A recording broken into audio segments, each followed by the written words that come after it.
नमस्कार। मोदी सरकार के 2 साल पूरे होने जा रहे हैं और ये मौका है ये जानने का कि इन 2 सालों में अर्थव्यवस्था में आखिर कितनी मजबूती आई, लोगों में कितनी खुशहाली आई और अर्थव्यवस्था में किस तरह के सुधार हुए। आज इसी पर हम बात करेंगे। हमारे साथ केंद्रीय वित्त, कॉर्पोरेट मामले और सूचना और प्रसारण मंत्री अरुण जेटली जी मौजूद हैं। बहुत बहुत स्वागत है जेटली जी आपका। तो इन 2 वर्षों में किस तरह का अर्थव्यवस्था में सुधार आप मानते हैं और कितना संतोषजनक मानते हैं इसे? ये 2 वर्ष एक काफी संघर्ष और चुनौती के वर्ष रहे हैं और उसके पीछे स्पष्ट कारण यह है कि विरासत में एक अर्थव्यवस्था मिली जिसके फंडामेंटल्स बहुत मजबूत नहीं थे। मुद्रास्फीति दोहरे आंकड़ों में थी, देश में निवेश लगभग बहुत कम हो रहा था, निवेशकों की दृष्टि से हम लोग एक पॉलिसी पैरालिसिस में थे कि नीति निर्माण में लकवा मार गया हो। विदेशों में हमारी टैक्सेशन नीति को लेकर एक खराब छवि थी, विकास दर भी थी, वो कम होती जा रही थी। दूसरी चुनौती जिसको हम एक्सटर्नल एनवायरनमेंट कहते हैं कि विश्व की अर्थव्यवस्था बहुत बिगड़ी हुई है। यूं मानो तो 2008 के आर्थिक संकट के बाद बहुत तेजी से बढ़ी नहीं। ये वो 2 वर्ष थे जहां विश्व के अधिकतर देश उनकी विकास दर या नेगेटिव में थी, -2 या +1-1.5% तक थी। जो इमर्जिंग इकोनॉमीज हैं वो कोई 4% तक हैं। और इन 2 वर्षों में भारत पे चुनौती थी कि हम कैसे इस मझधार में से इस देश की अर्थव्यवस्था को निकालते हैं। और एक बात की तो संतुष्टि है कि हम लोगों ने अपनी क्षमता के हिसाब से इसको आगे बढ़ाने का प्रयास किया और इतिहास में पहली बार मोदी सरकार के ये पहले 2 वर्ष वो थे जब विश्व की सबसे तेज गति से बढ़ने वाली अर्थव्यवस्था हम थे। पहले वर्ष में 7.2% ग्रोथ रहा, दूसरे वर्ष में 7.6 की संभावना है। और ये तीसरी चुनौती ये थी कि दोनों वर्षों में बरसात आवश्यकता से कम थी जी। और इसलिए कृषि भी कम थी और कृषि क्षेत्र में लोगों की खरीदारी करने की क्षमता भी कम थी। तो इन एडवर्स चैलेंजेस के बाद भी इस अर्थव्यवस्था का जो संचालन हमने किया, आर्थिक सुधार करते रहे, एक दिशा में इसको बढ़ाते रहे, सरकारी खर्चे को बढ़ाने का प्रयास करते रहे, जो इंफ्रास्ट्रक्चर एकदम रुक गया था उसको तेजी से उसमें निवेश करते रहे, नीतियां ऐसी बनाई कि बहुत अच्छी गति से ग्लोबल इन्वेस्टमेंट देश में आने लगा, अर्बन डिमांड बढ़ गई और अगर बरसात होती है तो रूरल डिमांड भी बढ़ती है और संभवतः आने वाले साल में इससे भी तेज हम बढ़ सकते हैं जी। तो इसलिए I would have a sense of satisfaction. Great. Jaitley ji ये बताइए कि ऐसी कौन सी ऐसी गेम चेंजर योजनाएं आपको लगती हैं जिनसे वाकई खुशहाली बढ़ी और लोगों में एक किस्म की... मुझे लगता है कि देखिए, अगर एक वाक्य में मैं कहूं कि हमने भारत के निर्णय लेने की प्रक्रिया और अर्थव्यवस्था की विश्वसनीयता दोबारा कायम की है। From policy paralysis to fastest growing economy, ये 2 साल की यात्रा है। 2 साल पहले ये आते थे कि क्या ब्रिक्स देशों में आई समाप्त हो जाएगा, और आज लोग कहते हैं कि ब्रिक्स की ग्रोथ नीचे जा रही है, आई ब्रिक्स को होल्ड करके बैठा है। 2 साल में ये परिवर्तन करना, इसमें हमने अर्थव्यवस्था को खुला किया। स्टार्टिंग पॉइंट किसी भी इकोनॉमी के लिए इन्वेस्टमेंट होता है, निवेश होता है। पूंजी नहीं आएगी तो काम नहीं चलेगा। तो हमने बिल्कुल पैसा देश में था या विदेश में था वो आए, उसका प्रयास किया। खूब क्षेत्रों में आया, हाईएस्ट एवर एफडीआई आने लगी, ये क्रेडिबिलिटी थी। Ease of doing business, Bharat की जो बहुत खराब छवि है कि आपके यहां व्यवसाय नहीं हो सकता, उसकी हम रैंकिंग्स में ग्रो अप करने लगे। हमने अपने टैक्सेशन कानून सरल करने आरंभ किए। हमने अपने इनडायरेक्ट टैक्सेस में जहां एक बड़ा रिफॉर्म जीएसटी बाकी है, उसकी दिशा ठीक कर दी। जो भ्रष्टाचार के आरोप लगते थे कि मनमानी से जिसको चाहे उसको खदान देंगे, उसको कोयला देंगे, उसको मिनरल देंगे, हमने उस सारे सिस्टम को स्ट्रीमलाइन कर दिया। स्पेक्ट्रम से लेकर कोल और माइनिंग तक सारे कानून बदल दिए कि केवल सरकार का कोई हस्तक्षेप नहीं होगा, मार्केट मैकेनिज्म ऑक्शन से होगा और वो पैसा देश के गरीब लोगों के काम में आएगा। इसके साथ साथ हमने जो आधार का प्लेटफॉर्म बनाया, उससे जो वेस्टेज थी सब्सिडीज में, उसको हमने चेक किया, एक बहुत बड़ी बचत हुई। अब हमने बैंकरप्सी लॉ पास किया, जो एक बहुत बड़ा रिफॉर्म माना जाता है। इसके अतिरिक्त अगर आप देखें कि जो तेल की कीमत दुनिया में गिर रही थी और जिससे हमारी थोड़ी बचत हुई, वो एक लाभ हमें निश्चित रूप से हुआ। उस सारे पैसे को हमने गरीब किसान के लिए कृषि क्षेत्र में लगा दिया और उस सारे पैसे को हमने इंफ्रास्ट्रक्चर में लगा दिया। तो पैरालाइज्ड सेक्टर्स में से हाईवेज रिवाइव हुए, रूरल रोड्स पे, ग्रामीण सड़कों पे 3 गुना खर्चा ज्यादा आरंभ किया। रेलवेज में लैंडमार्क रिफॉर्म्स हो रहे हैं। आज पूरे 400 स्टेशन ऐसे हैं जो ग्लोबली रीडेवलप्ड हो रहे हैं। रेलवे का इंफ्रास्ट्रक्चर रीडेवलप हो रहा है। उसके अतिरिक्त अगर आप देखें तो जितने और आपके एयरपोर्ट्स, रीजनल 25 एयरपोर्ट इस साल रीजनल और डेवलप होंगे, उससे रीजनल कनेक्टिविटी बढ़ेगी। सी पोर्ट्स के अंदर हम लोग बिल्कुल अब निजी क्षेत्रों को लाने का प्रयास करके और उसकी डेवलपमेंट हम लोग कर रहे हैं। बिजली के क्षेत्र में आज इस देश में पहली बार इतिहास में हमने स्थिति कर दी कि बिजली की पैदावार ज्यादा है, खरीदार कम है। उसके अतिरिक्त पावर सेक्टर में रिफॉर्म्स करना कि जो ये पावर सेक्टर की कंपनीज एकदम डिस्कॉम्स बैंकरप्ट होती जा रही थी, उसके अंदर रिफॉर्म लेकर आना ताकि वो एक ठीक दर के ऊपर बिजली की कीमत अदा कर पाएं और सरवाइव कर पाएं। तो मुझे लगता है एक ये 24 महीने एक कंटिन्यूअस रिफॉर्म प्रोसेस था। कोई ही सप्ताह नहीं ऐसा था जिसमें हम लोगों ने किसी ना किसी चीज में सरलता लाते का। मैं छोटा सा उदाहरण देता हूं जिसका आम व्यक्ति से ताल्लुक है। इनकम टैक्स एक हैरेसमेंट का सोर्स बन जाता है लोगों पे। आज आप अपनी रिटर्न ईमेल के माध्यम से फाइल कीजिए, आपसे जो पूछताछ करनी होगी वो भी ईमेल से होगी, आपको अपना असेसमेंट ऑर्डर ईमेल पे आ जाएगा। 2.25 करोड़ लोगों को रिफंड पिछले साल ईमेल पे मिल गए, सूचना मिल गई और स्पीड पोस्ट से आ गए। वो जो हैरेसमेंट होती थी वो उसको हम धीरे धीरे एकदम समाप्त करने का प्रयास कर रहे हैं। इसके अतिरिक्त एक बड़ा क्षेत्र ऐसा है कि जिसमें सोशल सिक्योरिटी, जैसे देश विकासशील देश से विकसित देश के रास्ते में जाता है, जो यूरोप में है, अमेरिका में है, ऑस्ट्रेलिया में है, हम उसकी जागरूकता पैदा कर रहे हैं। जी जेटली जी, मैं इसी बात पे आना चाह रही थी। खासतौर से जनधन योजना Guinness book of world record में भी दर्ज की गई, जिस प्रकार से उसमें खाते, देखिए किस प्रकार से आप खासतौर से फाइनेंशियल इंक्लूजन वाली जो बात, देखिए अगर आप पूरा फाइनेंशियल इंक्लूजन और सोशल सिक्योरिटी का पैकेज लें जी, तो जिन लोगों के पास बैंक अकाउंट नहीं थे, ऐसी 42% हमारी पॉपुलेशन, हमने हर आदमी को बैंक अकाउंट के साथ जोड़ दिया। हम गिनीज बुक में आए कि सबसे तेज सोशल फाइनेंशियल इंक्लूजन प्रोग्राम हुआ। फाइनेंशियल इंक्लूजन में अब उस खाते में पैसा कैसे डालें, हमने उन खातों के आधार पर 12 रुपए साल यानी 1 रुपए महीने के हिसाब से एक्सीडेंट इंश्योरेंस पॉलिसीज देनी शुरू की। लाइफ इंश्योरेंस की उनको सस्ती पॉलिसीज देनी शुरू की। किस तरह का रिस्पांस मिला है जेटली जी इसकी? देखिए आप लगभग 21 करोड़ के करीब तो खाते नए खुले, आपके 10 करोड़ के करीब तो केवल इंश्योरेंस लोगों ने कराया। तो एक अनइंश्योर्ड सोसाइटी को इंश्योर्ड सोसाइटी बनाना, उसके बाद फिर हम पेंशन की दिशा में लोगों को ले जाए कि जिस अपने वर्किंग कैरियर में कुछ पूंजी डालते रहो, जब रिटायर हो गए तो आपको पेंशन मिलनी शुरू होगी, वो हमने आरंभ किया।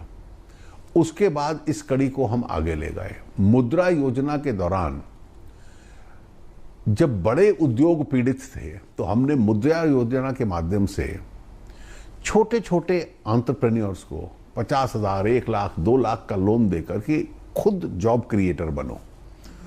तो कोई महिला स्लम में रहती है तो वो 2 टेलर रख के बोटीक बना रही है, तो कोई फल बेचने का काम शुरू कर रहा है, कोई ब्यूटी पार्लर शुरू कर रही है। तो इस तरीके जहां एक लिमिटेड इन्वेस्टमेंट चाहिए, आज पहले वर्ष में पिछले वर्ष हमने 3 करोड़ 32 लाख लोगों को लोन्स दिए टू बिकम मिनी एंटरप्रेन्योर्स, व्यवसायिक बनिए। स्टार्टअप्स के लिए हमने पॉलिसी बनाई और उनकी फंडिंग का अरेंजमेंट किया। जो हमारा नया योजना चली है स्टैंड अप, कि महिला और SC ST एंटरप्रेन्योर्स को हम खड़ा करेंगे, एक बड़ी पूंजी बैंक्स देंगे लोन के नाते, ताकि वो अपने व्यवसायिक बन पाए। तो इग्नोर्ड सेक्शंस में, अनबैंक्ड सेक्शंस में, अनफंडेड सेक्शंस को फंड करना, ये एक बहुत बड़ा प्रयास हुआ। जी जेटली जी, जैसे कि आपने बताया कि गेम चेंजर योजनाएं थी, चाहे वो जनधन हो, मुद्रा हो, और करोड़ों का आंकड़ा है, लेकिन जब भी कोई बड़ी स्कीम लागू होती है तो कुछ ना कुछ ऐसी चीज़ें भी सामने आती हैं जिसमें ये कहा गया कि जो फाइनेंशियल इंक्लूजन का जो आपका आइडिया था वो पूरी तरह से मीट नहीं हो रहा। डुप्लीकेशन ऑफ अकाउंट्स है, जीरो बैलेंस है, या मुद्रा बैंक में कुछ लोगों को लोन लेने में दिक्कत आई, कुछ लोगों ने कहा कि वहां भी भ्रष्टाचार है। तो ये सारी चीज़ों को कैसे एड्रेस कर रहे हैं? भ्रष्टाचार नहीं था इसमें जी। हमने पिछले वर्ष 1,22,000 करोड़ रुपया बैंक्स को कहा प्रायोरिटी सेक्टर लेंडिंग करो, तो 3 करोड़ 32 लाख लोगों को मिला है। इस साल मैंने 50% बढ़ा दिया टारगेट, 1,80,000 करोड़ कर दिया है। तो धीरे धीरे और एंटरप्रेन्योर्स इसमें आते जाएंगे मुद्रा में। जहां तक जनधन में जीरो बैलेंस अकाउंट्स थे, तो हमने गरीब लोगों को बिना पैसे के जीरो बैलेंस अकाउंट पे अकाउंट खोलने दिए। 70-75% अकाउंट ऐसे थे जिसमें 1 रुपया नहीं था। फिर हमने जितनी सरकारी सब्सिडीज और सहायता मिलती है उसकी डायरेक्ट ट्रांसफर शुरू की। Window pension, old age pension, scholarships, cooking gas subsidy, अब हम एक्सपेरिमेंटल बेस पे राइट टू फूड का कर रहे हैं। ये धीरे धीरे इससे जो लीकेज भी चेक हुई और लोगों के अकाउंट्स में ज्यादा पैसा आने लग पड़ा। तो जो 75% जीरो बैंक अकाउंट्स थे, आज 80% के करीब फंडेड अकाउंट्स हो गए, उनमें पैसा आने लग पड़ा। इन सबको रुपए कार्ड भी मिला। तो ये जो अभ्यास लोगों का डालना है कि रुपया छोड़कर अब प्लास्टिक करेंसी में जाइए, पर उसमें भी दिक्कत है। कुछ लोगों को पिन नहीं मिला, कुछ लोगों को कार्ड नहीं मिले, कुछ लोग कार्ड्स को इस्तेमाल नहीं। प्रशासनिक कठिनाई हो सकती है 1-2% लोगों की, लेकिन अधिकतर लोगों को बैंक्स धीरे धीरे उस बैकलॉग को निकालते जा रहे हैं। और सार्वजनिक क्षेत्रों के बैंकों ने खासतौर पे इनमें बहुत बड़ी एक भूमिका निभाई है। क्योंकि आप दुनिया में लोग हैरान रह जाते हैं जब हम फाइनेंशियल इंक्लूजन की बात करते हैं कि 21 करोड़ यानी 210 मिलियन अकाउंट्स खुल जाएं। ये मतलब अधिकतर देशों की जनसंख्या उतनी नहीं है। अभूतपूर्व। हाँ, अभूतपूर्व है उनके लिए। जी अगर हम बात करें बैंक्रप्सी कानून की, अभी हाल ही में आया और बहुत जल्दी आया, उम्मीद नहीं थी लोगों को। खासतौर से जो स्टार्टअप हैं उनको किस प्रकार का बूस्ट इससे मिलेगा? क्योंकि अब वाइंड अप करना भी आसान है, नए उद्यमी इसमें आ सकते हैं। तो किस तरह का लाभ देखते हैं? लोग किसी ऐसी अर्थव्यवस्था में पैसा नहीं लगाएंगे जहां पैसा डूबने की संभावना हो। बैंक भी आपको उधार नहीं देगा, विदेशी भी नहीं डालेगा, भारतीय व्यवसाय भी नहीं उसमें डालेगा। और यह कोई आवश्यक नहीं कि हर बिजनेस सफल होगा। यह कोई आवश्यक नहीं कि हर स्टार्टअप में तो 10 स्टार्टअप शुरू होंगे, उनमें से 2 टेक्नोलॉजी में माहिर निकलेंगे और जाएंगे। तो जैसे एंट्री बिजनेस के अंदर सरल हो जाए, एग्जिट सरल हो जाए। कि पहले आज हम देश भर में देखते हैं कि पुराने किस्म की फैक्ट्रियां सैकड़ों में बंद पड़ी हैं, मजदूरों को उनका वेतन नहीं मिला, गरीब लोग तड़प रहे हैं, बैंकों को उनका पैसा नहीं मिला, मालिक भागे हुए हैं और एक नेशनल एसेट के रूप में वो फैक्ट्रियां बंद पड़ी हैं। आप देश भर में घूमिए, हजारों आपको मिल जाएंगे। बैंकरप्सी कानून के पीछे उद्देश्य यह है कि जब बिजनेस फिसलने लगे तो फिसलने से उसको पकड़ो। अगर एक मैनेजमेंट नहीं चला सकती तो और उसके पास साधन नहीं है तो कोई दूसरी मैनेजमेंट को वो बेचो और वो आकर उसको टेक ओवर करे। दूसरा, और अगर वो बंद हो जाता है तो आप बंद यूनिट को भी एज अ गोइंग एसेट किसी और को कहो कि चलाने का प्रयास करो, ताकि कर्मचारियों की नौकरी वगैरह ना जाए।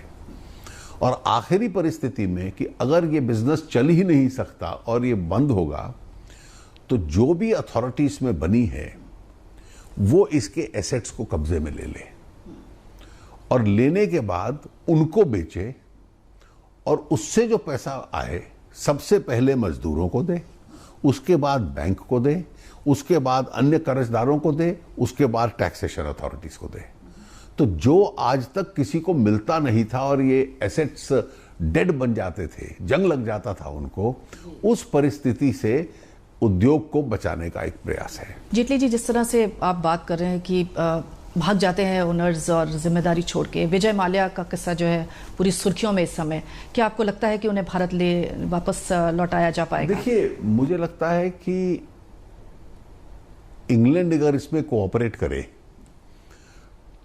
तो उनको डिपोर्ट भी कर सकते थे, लेकिन उनका कानून ऐसा है, वो किसी को डिपोर्ट नहीं करते। वो कहते हैं चार्जशीट फाइल करो और एक्सट्रेडिशन के लिए अप्लाई करिए। वो एक कानूनी प्रक्रिया है, लेकिन कम से कम इसमें कितनी नैतिकता या अनैतिकता है कि एक बड़े उद्योगपति आपको हजारों करोड़ बैंकिंग सिस्टम का देना है, इस बैंकिंग सिस्टम के आधार पर देश चलता है, देश का उद्योग चलता है, रोजगार चलते हैं, आप उसका पैसा घाटे में डाल दें और वहां से गायब हो जाएं और कहें क्योंकि मैं विदेश चला गया आप मुझसे वसूली नहीं कर सकते। तो मैं मानता हूं कि इससे इस देश के निजी उद्योग की छवि को बहुत बड़ा झटका लगा है और बेहतर होगा कि वो बैंकों के साथ बैठकर बैंकों का कर्ज उतारें। नहीं उतारेंगे तो जिस जिस कानून में जो जो एजेंसी कार्रवाई कर पाएगी, कर सकती है, वो एजेंसी करेगी। जी, बैड लोन्स का मसला भी इसी से जुड़ा हुआ है जो कि बैंकों के पास एनपीए के रूप में है। किस प्रकार से सरकार इसमें दो चीज अलग हैं। एक है कि लोगों ने बैंकों का पैसा देना है, मैं उसको अपने आप में बुरा नहीं मानता हूं। इसलिए बुरा नहीं मानता हूं कि बैंक्स का काम है कि लोगों को लोन दें और उस लोन से देश के बिजनेस चलें। घर बनाने के लिए भी लोग बैंक से लोन लेते हैं और अगर आपको बैंक का पैसा वापस करना है, इसका मतलब बैंक के पैसे से आपने कोई ना कोई इकोनॉमिक एक्टिविटी आरंभ की है। स्थिति तब बिगड़ती है जब आप बैंक को ब्याज नहीं दे पाते और बैंक का पैसा वापस नहीं लौटा पाते।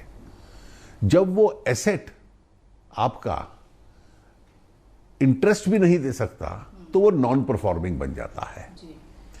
तो loan is not per se bad, it's only when it becomes non-performing that it is bad.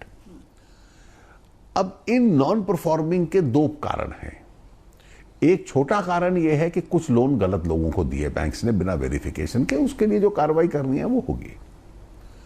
लेकिन बड़ा कारण यह है कि देश के 5-6 ऐसे सेक्टर थे इकोनॉमी के जिनका बिजनेस साइकिल बहुत नीचे आ गया था। अब चाइना ने स्टील इस देश में सस्ते दाम पे बेच दिया तो हमारी स्टील इंडस्ट्री बैठ गई।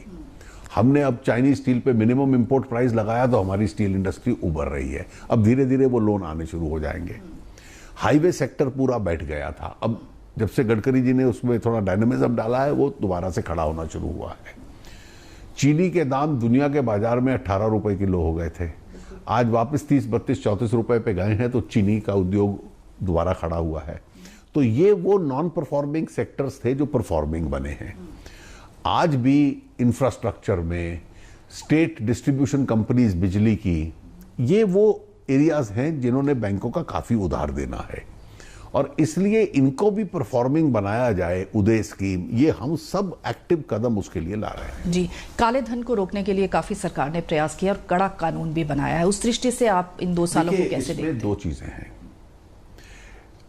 हम टैक्सेशन को रीजनेबल कर रहे हैं, उसके प्रोसेसेस को रीजनेबल कर रहे हैं। आप दुबई या सिंगापुर जैसे देश छोड़ दीजिए जहां टैक्स कम है। दुनिया के विकसित देशों की तुलना में भारत में टैक्स बहुत कम है। आप अमेरिका में, यूरोप में, ऑस्ट्रेलिया में, जापान में अगर टैक्सेशन देखें तो हमारी तुलना में बहुत ज्यादा है। टैक्सेशन देने वाले भी बहुत ज्यादा हैं। इसलिए हमने अपने देश के रेट्स को रीजनेबल रखा है, लेकिन हम अपेक्षा करते हैं कि जिनका टैक्स देना है, बनता है, वो टैक्स दें। अगर वो नहीं देंगे तो काला धन रखेंगे, तो डोमेस्टिक हो या बाहर हो। हमने विदेशों के लिए कड़ा कानून बनाया, कुछ लोगों ने डिक्लेयर किया उसमें से। अब जो पकड़े जाएंगे उनको कड़ी सजा होगी। जी, पनामा लीक का मामला अभी चल ही रहा है, आपको लगता है उन पे कार्रवाई हो पाएगी? देखिए, पनामा लीक में 2 तरह के लोग हैं। एक वो हैं जिन्होंने आरबीआई की परमिशन के साथ किया हुआ है और एक है जिन्होंने गैरकानूनी तरीके से किया है। जिसका गैरकानूनी है हमने 100% सबको नोटिस दिए हैं, जिनका गैरकानूनी है निश्चित रूप से उनके खिलाफ कार्रवाई होगी। उसके अलावा आज ये स्पष्ट मैसेज समाज में जा रहा है कि देश के बाहर रखना तो बहुत खतरनाक है, देश के भीतर रखना भी काफी खतरनाक है। तो जहां टैक्सेशन रेट्स इतने रीजनेबल हैं, बेहतर यह है कि टैक्स दो और आराम की नींद सो। जी, अभी इंडिया मॉरिशस ट्रीटी भी आपने की, उसका भी काफी स्वागत हुआ है। क्या और देशों के साथ भी, खासतौर से सिंगापुर वगैरह के साथ भी ये होगा? मॉरिशस ट्रीटी के पीछे भी उद्देश्य ये था कि जो कैपिटल गेन्स पे टैक्स नहीं लगता था भारत में भी मॉरिशस में भी, अब 2017 से 50% और 2019 से 100% हम लगाना लगेंगे।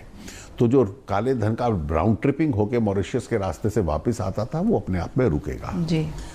अब सिंगापुर की ट्रीटी 2005 में हुई थी, उसमें ये प्रावधान है कि जब हम मॉरिशस से बात की ट्रीटी जो भी बनेगी वो सिंगापुर पे भी लागू होगा।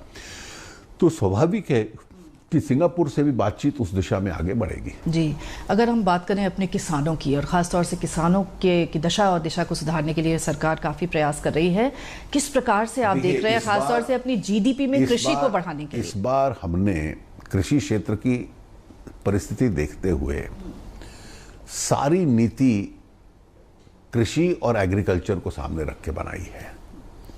हर गांव में बिजली पहुंचे 2018-19 तक, ये इसमें हम निश्चित सफल होंगे। हर गांव को पक्की सड़क से कनेक्ट किया जाए, इसमें हम निश्चित रूप से सफल होंगे।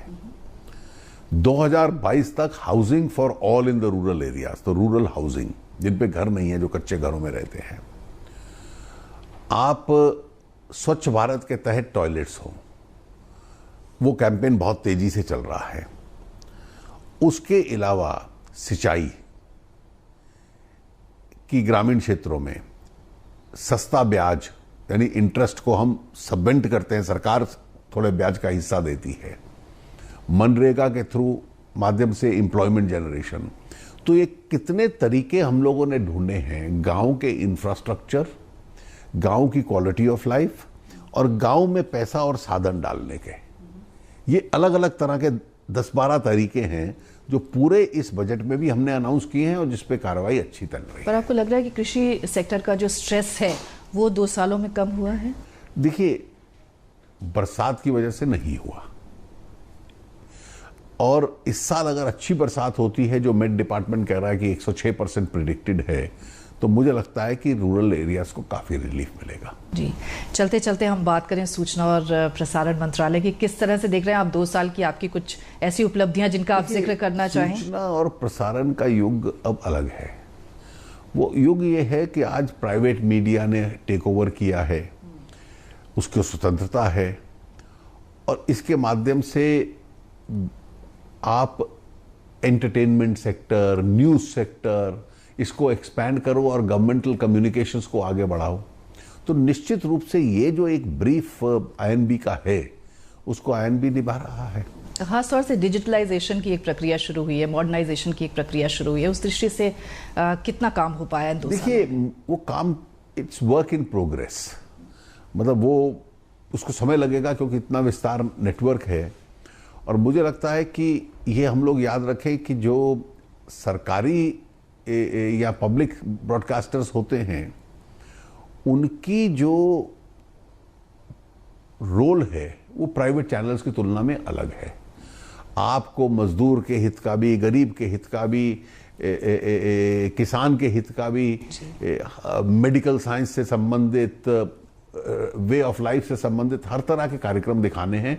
उसमें एजुकेशन का कंटेंट एंटरटेनमेंट के साथ रहता है, और केवल एंटरटेनमेंट ओरिएंटेड टीआरपीस की लड़ाई में वो नहीं उलझ सकते। पब्लिक ब्रॉडकास्टर और प्राइवेट ब्रॉडकास्टर में एक अंतर रहता है।